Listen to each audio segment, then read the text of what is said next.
Ryuichi Sakamoto, the leader and founder of the Yellow Magic Orchestra, with the Palace theme from Bernardo Bertolucci's classic film, The Last Emperor. Before that, we heard a soundbite, a clip, from a film called Golden Needles, 1974, starring Joe Don Baker and Elizabeth Ashley, concerning the seven sacred points and the quest for immortality. All right, before that, we heard Jade Warrior doing a tune entitled The Emperor's Kite.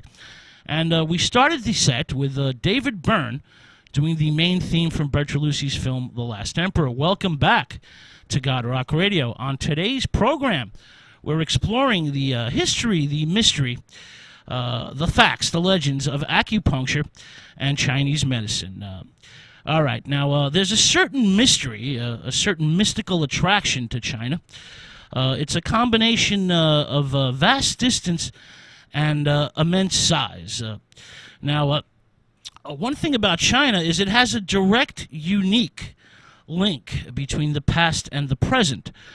Chinese beliefs, customs survive from the dawn of their civilization to the present day.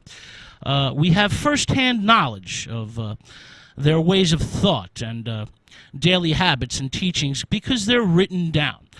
All right, let's start with the beginnings of Chinese civilization. Now, basically around circa 12,000 BC, Proto-Chinese emerge out of the end of the last ice age and basically start agriculture. Now, they populate the river valleys of China, and by circa 5,000 BC, we have the beginnings of acupuncture.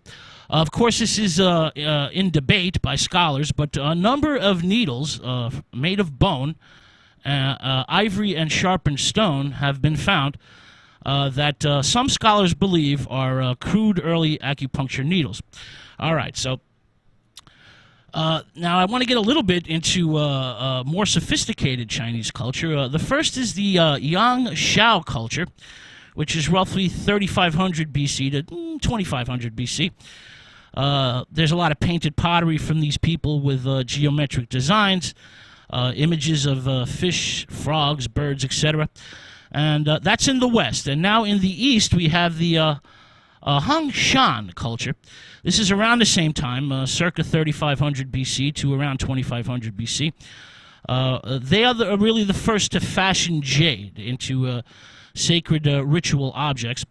Also, many, many small figures have been found of turtles, birds, coiled pig dragons, snakes, that kind of thing. Well, archaeological digs of these two cultures have unearthed early types of acupuncture needles. There's no debate about these two particular cultures. Everyone agrees that these are very, very early acupuncture needles. Now, as I mentioned, they're animal bone and sharpened stone, but they're a little bit more sophisticated than the ones found in the circa 5,000 BC range. Now, there's a link to the shaman as a medical practitioner. There's a big shamanistic influence in this early acupuncture because they resemble shaman tools very, very much. Now, an example of the shamanistic influence on Chinese medicine would be the shamanistic dragon head symbol, which is a still vital symbol in Chinese medicine and is believed to affect the energy flow. Now, during the late Neolithic period, we have increased contact between these regional cultures, and there's a slow amalgamation, a complex of ideas and social forms and skills and techniques. So around 2800 BC or so, we find more refined bamboo needles, acupuncture needles. Now, I want to get into the Shang Dynasty. This is after 2700 BC or so. This is the Bronze Age, the early Bronze Age. It's actually the Neolithic into the Bronze Age.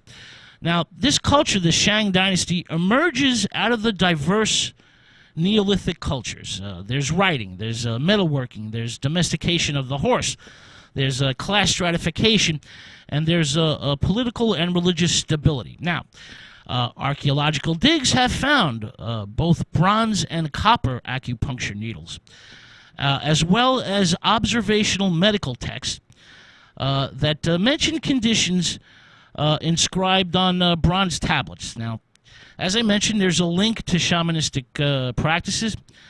These early Chinese medical practices are developed through observation and documentation of the natural world. So essentially, shamans lie at the foundation of Chinese medicine. An example of this observation of the natural world tied to medicine would be Qigong, which relates the movements of wild geese to the acupuncture points of the energy body. Now, the natural world, as I mentioned, plays a major part in Chinese medicine. The balance, the governing, the forces of nature, the observation of the forces of nature play a large role in Chinese medicine and show a direct link to the shamanistic world. All right, let's get into the pre-dynastic period. This is an interesting period in Chinese history because it's really a blend of myth and history. It's a unique amalgamation, and sometimes it's difficult to tell where the history begins or ends and the myth begins. Now, basically what it is it's a great man theory, because unlike other people, the rise of Chinese civilization is attributed to a series of extraordinary human beings who are later deified and become semi-divine beings. So, in this pre-dynastic period, you have myth and legend written down as historical fact. Now, this great man theory is a step-by-step transformation defined by technology, statecrafts, agriculture, metallurgy, medicine, writing. They are essentially a set of divine beings who lay the foundations of Chinese civilization. Now, there are many of these semi-divine or semi-celestial beings, but I really want to get into the 5 model rulers or sages. Now, these are pre-dynastic rulers who bridge the gap between legend and history, divinity and humanity. They are credited for the invention of fire, hunting, fishing, agriculture, art, music, writing, and medicine. All right, now, let's get into the mythical Yellow Emperor, Hung Dai, who's an actual person who ruled somewhere around 2850 to 2735 BC. Somewhere in that vicinity. They're not quite sure, but most scholars believe he was an actual person. Now, he's the founding deity of a philosophical school of Taoism. There's many myths written as fact about him. For example, one myth he has 4 faces, one for each direction, while historians turn those 4 faces into 4 government officials. Now, Hung Gai becomes a cultural hero who is credited with inventing medical instruments. Around this time, around the time of the mythical Yellow Emperor, acupuncture needles are found that really resemble the modern type. It's being more refined during this period. Now, I want to mention another one of these 5 model rulers or sages, Shen Nung. Now, Shen Nung is known as a divine farmer who invents the plow and discovers tea. He's credited with being the first to use herbs, and he's credited with writing the first pharmacopoeia that featured 365 medicines derived from minerals, plants, and animals. So essentially, Shen Nung is the Chinese father of medicine. Remember, he's a historical figure that becomes a cultural hero and semi-divine being. This is a pattern that is repeated over and over in Chinese history. Now, I want to get into the first emperor, Qin Shi Huang Gai, who rules from around 220 BC to around 210 BC. He's only around for about a dozen years or so. He's the first emperor. He essentially is a victorious king who has a meteoric rise through great planning, a mix of diplomacy, cunning, and strategy, and he essentially devours his enemies and inherits some 2,000 years of pre-imperial historical, social, not to mention medical knowledge. All right, now, this first emperor rules with an iron hand. He forges previously warring states into a unified empire that lasts for thousands and thousands of years. Now, he imposes a single currency and script, and he's credited with building the Great Wall to extend, consolidate, and defend the Chinese frontiers from invaders from the steppes, really. All right, now, according to Chinese folklore, it is said that one man died for every meter of the wall, which is quite probably true. He basically grabs around 750,000 men to build his palace and tomb. Now, one thing about Qin Shi Huang is that he's a deeply superstitious person. He suffers from deep melancholia, basically because he's obsessed or preoccupied with death, and he seeks immortality. Now, this is where the connection between acupuncture and magic really is linked. He consults shamans, soothsayers, astrologers, and basically they are creating magic elixirs through a combination of life-giving herbs and acupuncture. The emperor is hoping for deathlessness. It is during this period in time that the legendary golden acupuncture needles, or the key to immortality, are said to have been devised. Now, around this time, the time of the first emperor, which is around 220 BC, worship of a particular goddess enters frenzied proportions. This is Shi Wang Mu, Queen Mother of the West. She's an ancient goddess, a primordial goddess who predates organized Chinese religion. She's also known as the Gold Mother and Divine Mother.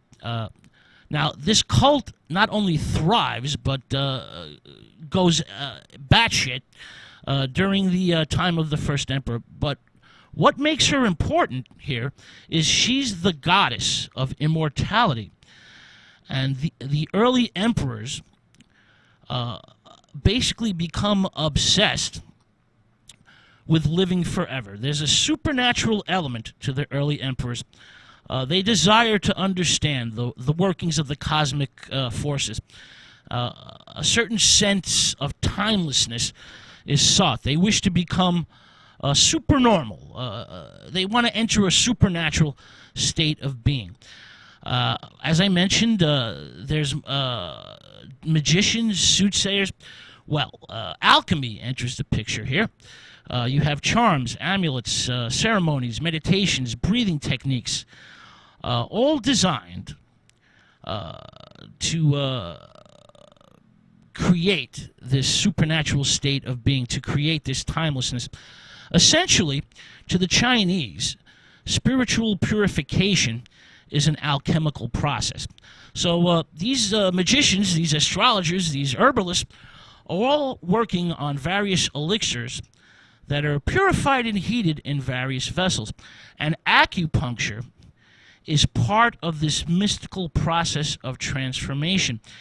Acupuncture intensifies the life force. All right, so the quest to cheat death by the early emperors of China advances medical knowledge. The quest to concoct an elixir of life, to circulate, intensify, transform the qi, is the key to Chinese herbal medicine and acupuncture. Now, before we take a musical break, I just want to get a little bit more into the first emperor, because he does not manage to cheat death. Shi Huang designs a very elaborate tomb to safeguard his position in the next world. It It's an underground chamber that reproduces the cosmos, the stars and planets